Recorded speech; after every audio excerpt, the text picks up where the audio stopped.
नमस्कार दर्शक बंधु, जय जगन्नाथ। आज आम जानिबा बहुत गुरुत्वपूर्ण प्रश्न ता को उत्तर। आपण मानकु अनुरोध भिडियोटी को शेष पर्यंत निहाती देखंतु।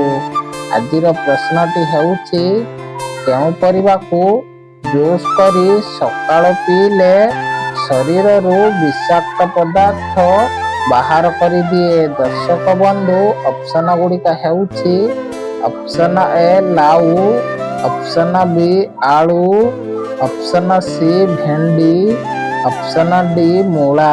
दर्शक बंधु आपण मान पई 5 सेकंड समय दिया जाउछि।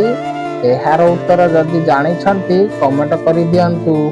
समयटी आरंभ हेउछि एबेठु।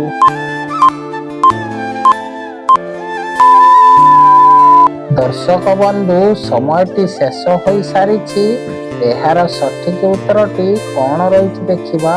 एहार सठिक उत्तरटी हेउछि ऑप्शन ए लाउ।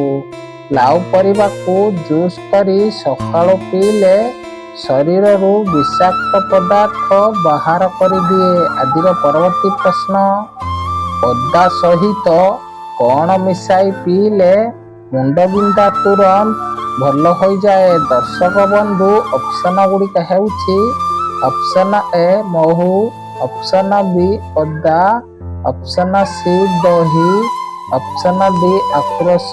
समयटी आरंभ हेउछि एबेठु। दर्शक बंधु समयटी शेष हो सारी। एहार सठिक उत्तरटी कौन रही देखिबा। एहार सठिक उत्तरटी हेउछि ऑप्शन ए महू। अदा रस सहित महू मिसाई पीले मुंडबिंदा तुरंत भल हो जाए। आजिर परवर्ती प्रश्न, मसला युक्त खाद्य खाइबा परे कौन खाइले एसिडिटी कम हो जाए। दर्शक बंधु ऑप्शन गुड़िका हेउछि ऑप्शन ए महू, ऑप्शन बी गुड़, ऑप्शन सी लंका, ऑप्शन डी कॉफी। समयटी आरंभ हेउछि एबेठु। दर्शक बंधु समयटी शेष हो सारी। एहार सठिक उत्तरटी कौन रही देखिबा। एहार सठिक उत्तरटी हेउछि ऑप्शन बी गुड़। मसला युक्त खाद्य खाइबा परे गुड़ खाइले एसिडिटी कम होता है। आजिर परवर्ती प्रश्न, केउ फलर चोपा को सुखाई गुंड करी दांत घसिले दांत पोक मरी जाती। दर्शक बंधु ऑप्शन गुड़िक हेउछि ऑप्शन ए पिजुली चोपा, ऑप्शन बी डालिंब चोपा, ऑप्शन सी कदली चोपा, ऑप्शन डी आंब चोपा। समयटी आरंभ हेउछि एबेठु। दर्शक बंधु समयटी शेष हो सारी। एहार सठिक उत्तरटी कौन रही देखिबा। एहार सठिक उत्तरटी हेउछि ऑप्शन बी डालिंब चोपा। डालिंब फलर चोपा को सुखाई गुंड करी दांत घसिले दांत पोक मरी जाती। आजिर परवर्ती प्रश्न, केउ फल खाइबा परे पानी पीले हईजा रोग हो पारे। दर्शक बंधु ऑप्शन गुड़िक हेउछि ऑप्शन ए कदली, ऑप्शन बी अंगूर, ऑप्शन सी तरबुज, ऑप्शन डी सेउ। समयटी आरंभ हेउछि एबेठु। दर्शक बंधु समयटी शेष हो सारी। एहार सठिक उत्तर देखिबा आगरू वीडियोटी को लाइक कर दियंतु। आपण माने जगन्नाथंकर भक्त थिले कमेंट रे जय जगन्नाथ लिखि दियंतु। एहार सठिक उत्तरटी हेउछि ऑप्शन सी तरबुज।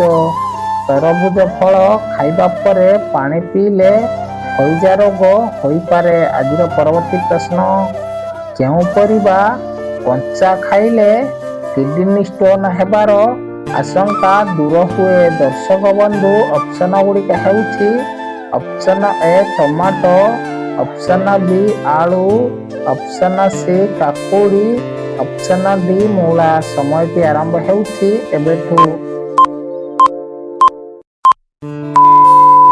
ଦର୍ଶକ ବନ୍ଧୁ, ସମୟଟି ଶେଷ ହୋଇସାରିଛି। ଏହାର ସଠିକ ଉତ୍ତରଟି କ'ଣ ରହିଛି ଦେଖିବା। ଏହାର ସଠିକ ଉତ୍ତରଟି ହେଉଛି ଅପସନ ସି କାକୁଡ଼ି, ଅପସନ ଡି ମୂଳା। ଏହି ଦୁଇଟି ପରିବାକୁ କଞ୍ଚା ଖାଇଲେ କିଡନୀ ଷ୍ଟୋନ୍ ହେବାର ଆଶଙ୍କା ଦୂର ହୁଏ। ଆଜିର ପରବର୍ତ୍ତୀ ପ୍ରଶ୍ନ, ନିୟମିତ ଡାଳିମ୍ବ ଖାଇଲେ ମଣିଷର କେଉଁ ଅଙ୍ଗ ସୁସ୍ଥ ରୁହେ? ଦର୍ଶକ ବନ୍ଧୁ, ଅପସନ ଗୁଡ଼ିକ ହେଉଛି ଅପସନ ଏ କିଡନୀ, ଅପସନ ବି ଫୁସଫୁସ, option C liver, option D ମସ୍ତିଷ୍କ। ସମୟଟି ଆରମ୍ଭ ହେଉଛି ଏବେଠୁ। ଦର୍ଶକ ବନ୍ଧୁ, ସମୟଟି ଶେଷ ହୋଇସାରିଛି। ଏହାର ସଠିକ ଉତ୍ତରଟି କ'ଣ ରହିଛି ଦେଖିବା। ଏହାର ସଠିକ ଉତ୍ତରଟି ହେଉଛି ଅପସନ ସି ଲିଭର। ନିୟମିତ ଡାଳିମ୍ବ ଖାଇଲେ ମଣିଷର ଲିଭର ଅଙ୍ଗ ସୁସ୍ଥ ରହେ। ଆଜିର ପରବର୍ତ୍ତୀ ପ୍ରଶ୍ନ, କେଉଁ ପତ୍ରର ରସ ମୁଣ୍ଡରେ ଲଗାଇଲେ ବାଳ ପାଚିବା ଅତି ଶୀଘ୍ର ବନ୍ଦ ହୁଏ? ଦର୍ଶକ ବନ୍ଧୁ, ଅପସନ ଗୁଡ଼ିକ ହେଉଛି ଅପସନ ଏ ତୁଳସୀ ପତ୍ର, ଅପସନ ବି ବେଲପତ୍ର, ଅପସନ ସି ନିମ୍ବ ପତ୍ର, ଅପସନ ଡି ଭୃଷଙ୍ଗ ପତ୍ର। ସମୟଟି ଆରମ୍ଭ ହେଉଛି ଏବେଠୁ। ଦର୍ଶକ ବନ୍ଧୁ, ସମୟଟି ଶେଷ ହୋଇସାରିଛି। ଏହାର ସଠିକ ଉତ୍ତରଟି କ'ଣ ରହିଛି ଦେଖିବା। ଏହାର ସଠିକ ଉତ୍ତରଟି ହେଉଛି ଅପସନ ଡି ଭୃଷଙ୍ଗ ପତ୍ର। ଭୃଷଙ୍ଗ ପତ୍ରର ରସ ମୁଣ୍ଡରେ ଲଗାଇଲେ ବାଳ ପାଚିବା ଅତି ଶୀଘ୍ର ବନ୍ଦ ହୁଏ। ଆଜିର ପରବର୍ତ୍ତୀ ପ୍ରଶ୍ନ, କଞ୍ଚା ହଳଦୀ ସହିତ କେଉଁ ପତ୍ର ବାଟି ଛୋଟ ପିଲାଙ୍କୁ ପେଇଲେ କୁର୍ମି ମରିଯାଆନ୍ତି? ଦର୍ଶକ ବନ୍ଧୁ, ଅପସନ ଗୁଡ଼ିକ ହେଉଛି ଅପସନ ଏ ନିମ୍ବ ପତ୍ର, ଅପସନ ବି ପୋଦିନା ପତ୍ର, ଅପସନ ସି ବେଲପତ୍ର, ଅପସନ ଡି ଆମ୍ବ ପତ୍ର। ସମୟଟି ଆରମ୍ଭ ହେଉଛି ଏବେଠୁ। ଦର୍ଶକ ବନ୍ଧୁ, ସମୟଟି ଶେଷ ହୋଇସାରିଛି। ଏହାର ସଠିକ ଉତ୍ତରଟି କ'ଣ ରହିଛି ଦେଖିବା। ଏହାର ସଠିକ ଉତ୍ତରଟି ହେଉଛି ଅପସନ ବି ପୋଦିନା ପତ୍ର। କଞ୍ଚା ହଳଦୀ ସହିତ ପୋଦିନା ପତ୍ରକୁ ବାଟି ଛୋଟ ପିଲାଙ୍କୁ ପେଇଲେ କୁର୍ମି ମରିଯାଆନ୍ତି। ଆଜିର ପରବର୍ତ୍ତୀ ପ୍ରଶ୍ନ, କେଉଁ ପତ୍ରକୁ ସୋରିଷ ତେଲରେ ଫୁଟାଇ ଗଣ୍ଠିରେ ମାଲିସ କଲେ ବାତବିନ୍ଧା ଛାଡ଼ିଯାଏ? ଦର୍ଶକ ବନ୍ଧୁ, ଅପସନ ଗୁଡ଼ିକ ହେଉଛି ଅପସନ ଏ ପାନପତ୍ର, ଅପସନ ବି କଦଳୀ ପତ୍ର, ଅପସନ ସି ଅରଖ ପତ୍ର, ଅପସନ ଡି ପିଜୁଳି ପତ୍ର। ସମୟଟି ଆରମ୍ଭ ହେଉଛି ଏବେଠୁ। ଦର୍ଶକ ବନ୍ଧୁ, ସମୟଟି ଶେଷ ହୋଇସାରିଛି। ଏହାର ସଠିକ ଉତ୍ତର ଦେଖିବା ଆଗରୁ ଭିଡ଼ିଓଟିକୁ ଲାଇକ୍ କରିଦିଅନ୍ତୁ। ଆପଣମାନେ ଆମ ଚ୍ୟାନେଲରେ ନୂଆ ଥିଲେ ଚ୍ୟାନେଲକୁ ସବସ୍କ୍ରାଇବ କରି ଅଲ୍ ନୋଟିଫିକେସନ୍ ପାଆନ୍ତୁ। ଏହାର ସଠିକ ଉତ୍ତରଟି ହେଉଛି ଅପସନ ସି ଅରଖ ପତ୍ର। ଅରଖ ପତ୍ରକୁ ସୋରିଷ ତେଲରେ ଫୁଟାଇ ଗଣ୍ଠିରେ ମାଲିସ କଲେ ବାତବିନ୍ଧା ଖୁବ୍ ଶୀଘ୍ର ଛାଡ଼ିଯାଏ। ଦର୍ଶକ ବନ୍ଧୁ, ଭିଡ଼ିଓଟି ଶେଷ ଯାଏ ଦେଖିଥିବାରୁ ଆପଣ ସମସ୍ତଙ୍କୁ ବହୁତ ବହୁତ ଧନ୍ୟବାଦ। ଜୟ ଜଗନ୍ନାଥ।